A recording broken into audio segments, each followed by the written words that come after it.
How many companies have you interacted with today? Well, you got up in the morning, took a shower, washed your hair, used a hairdryer, we had breakfast, ate cereals, fruit, yogurt, whatever, had coffee, tea. You took public transport to come here, or maybe used your private car. You interacted with the company that you work for or that you own. You interacted with your clients, your customers, and so on and so forth. I'm pretty sure there are at least 7 companies you have interacted with today. Let me tell you a stunning statistic. 1 out of 7 large public corporations commit fraud every year. This is a US academic study that looks at US companies. I have no reason to believe that's different in Europe. This is a study that looks at both detected and undetected fraud using statistical methods. This is not petty fraud. These frauds cost the shareholders of these companies and therefore society on the order of $380 billion per year. We can all think of some examples, right? The car industry's secrets aren't quite so secret anymore. Fraud has become a feature, not a bug, of the financial services industry. That's not me who's claiming that. That's the president of the American Finance Association who stated that in his presidential address. That's a huge problem if you think about especially an economy like Switzerland, which relies so much on the trust put into its financial industry. On the other hand, there are 6 out of 7 companies who actually remain honest, despite all temptations to start engaging in fraud. There are whistleblowers, like Michael Woodford, who blew the whistle on Olympus. These whistleblowers risk their careers, their friendships, to bring out the truth about their companies. There are journalists, like Anna Politkovskaya, who risk even their lives to report human rights violations. She got killed. Every year, around 100 journalists get killed because of their conviction to bring out the truth. So in my talk today, I want to share with you some insights I've obtained and learned in the last 10 years of conducting research on this. I'm a researcher, a scientist working with economists, financial economists, ethicists, neuroscientists, lawyers, and others, trying to understand what makes humans tick and how can we address this issue of fraud in corporations and therefore contribute to the improvement of the world. I want to start by sharing with you 2 very distinct visions of how people behave. First, meet Adam Smith, founding father of modern economics. His basic idea was that if everybody behaves in their own self-interest, that's good for everybody in the end. Self-interest isn't a narrowly defined concept just for your immediate utility. It has a longer-run implication. Let's think about that. Think about this dog here. That might be us. Right? There's this temptation. I apologize to all vegetarians, but you know, dogs do like the bratwurst. Right? Now, the straight-up self-interested move here is to go for that. So my friend Adam here might jump up, get the sausage, and thereby ruin all this beautiful tableware. But that's not what Adam Smith meant. He didn't mean disregard all consequences. To the contrary, he would have thought, well, there may be negative consequences. For example, the owner might be angry with the dog, and the dog, anticipating that, might not behave in this way. Right? That might be us, weighing the benefits and costs of our actions. How does that play out? Well, many of you, I'm sure, have in your companies, especially if it's a large company, a code of conduct. And then, if you behave according to that code of conduct, that improves your chances of getting a bonus payment. And on the other hand, if you disregard it, then there are higher chances of not getting your bonus, or it's being diminished. In other words, this is a very economic motivation of trying to get people to be more honest or more aligned with the corporation's principles. Similarly, reputation is a very powerful economic force. Right? We try to build a reputation maybe for being honest, because then people trust us more in the future. Right? Adam Smith talked about the baker who's not producing good bread out of his benevolence for those people who consume the bread, but because he wants to sell more future bread. In my research, we find, for example, at the University of Zurich, that Swiss banks who get caught up in media and in the context, for example, of tax evasion, of tax fraud, have bad media coverage, they lose net new money in the future and therefore make lower profits. That's a very powerful reputational force.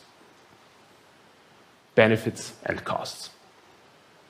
Here's another viewpoint of the world. Meet Immanuel Kant, 18th century German philosopher superstar.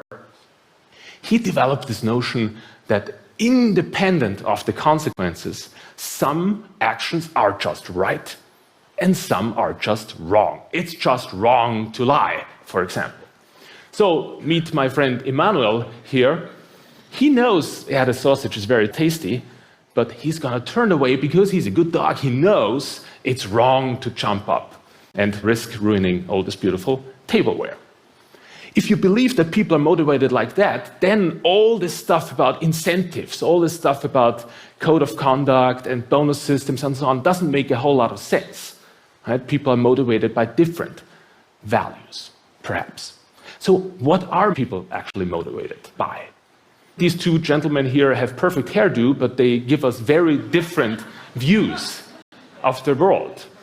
What do we do with this? Well, I'm an economist, and we conduct so-called experiments to address this issue. We strip away facts which are confusing in reality. Reality is so rich, there's so much going on. It's almost impossible to know what drives people's behavior, really.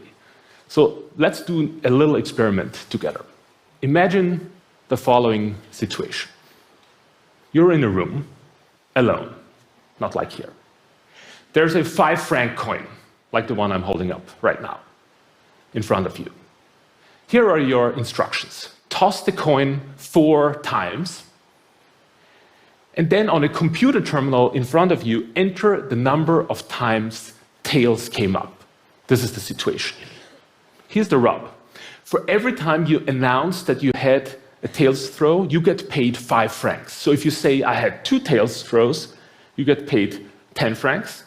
If you say you had 0, you get paid 0 francs. If you say I had 4 tails throws, then you get paid 20 francs. It's anonymous, nobody's watching what you're doing, and you get paid that money anonymously. I got 2 questions for you. You know what's coming now, right? First, how would you behave in that situation? And second, look to your left and look to your right, and think about how the person sitting next to you might behave in that situation. We did this experiment for real. We did it at the Manifesta art exhibition that took place here in Zurich recently, not with students in the lab at the university, but with the real population, like you guys. First, a quick reminder of stats. If I throw the coin 4 times, and it's a fair coin, then the probability that it comes up 4 times tails is 6.25%. And I hope you can intuitively see that the probability that all 4 of them are tails is much lower than 2 of them are tails, right? Here are the specific numbers. Here's what happened. People did this experiment for real. Around 30 to 35% of people said, well, I had 4 tails throws. That's extremely unlikely. But the really amazing thing here, perhaps, to an economist is there are around 65% of people who did not say, I had 4 tails throws. Even though in that situation, nobody is watching you, the only consequence that's in place is you get more money if you say 4 than less. You leave 20 francs on the table by announcing maybe 0. I don't know whether the other people all were honest or whether they also said a little bit higher or lower than what they did, because it's anonymous. We only observe the distribution. But what I can tell you, and here's another coin toss, there you go, it's tails. All right. Don't check, okay? What I can tell you is that not everybody behaved like Adam Smith would have predicted that. So what does that leave us with? Well, it seems people are motivated by certain intrinsic values. And in our research, we look at this. We look at the idea that people have so-called protected values. A protected value isn't just any value. A protected value is a value where you're willing to pay a price to uphold that value. You're willing to pay a price to withstand the temptation to give in. And the consequence is you feel better if you earn money in a way that's consistent with your values. Let me show you this again in the metaphor of our beloved dog here. If we succeed in getting the sausage without violating our values, then the sausage tastes better. That's what our research shows. If, on the other hand, we do so, if we get the sausage, and in doing so we actually violate values, we value the sausage less. Quantitatively, that's quite powerful. We can measure these protected values, for example, by a survey measure. Simple 9-item survey that's quite predictive in these experiments. If you think about the average of the population and then there's a distribution around that, people are different. We all are different. People who have a set of protected values that's one standard deviation above the average, they discount money they receive by lying by about 25%. That means $1 received when lying is worth to them only 75 cents. Without any incentives you put in place for them to behave honestly, it's their intrinsic motivation. By the way, I'm not a moral authority. I'm not saying I have all these beautiful values, right? But I'm interested in how people behave and how we can leverage that richness in human nature to actually improve the workings of our organizations.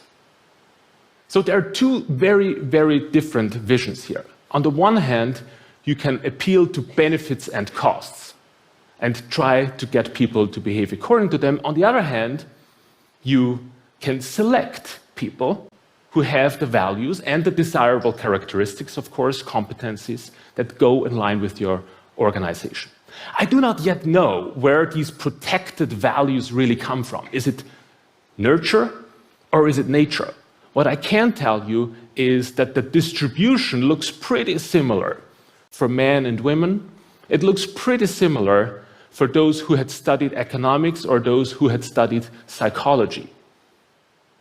It looks even pretty similar around different age categories among adults, but I don't know yet how this develops over a lifetime. That will be the subject of future research.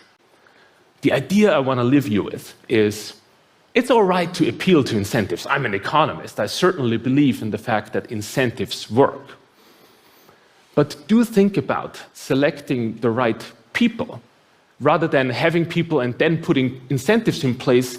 Selecting the right people with the right values may go a long way to saving a lot of trouble and a lot of money in your organizations. In other words, it will pay off to put people first. Thank you.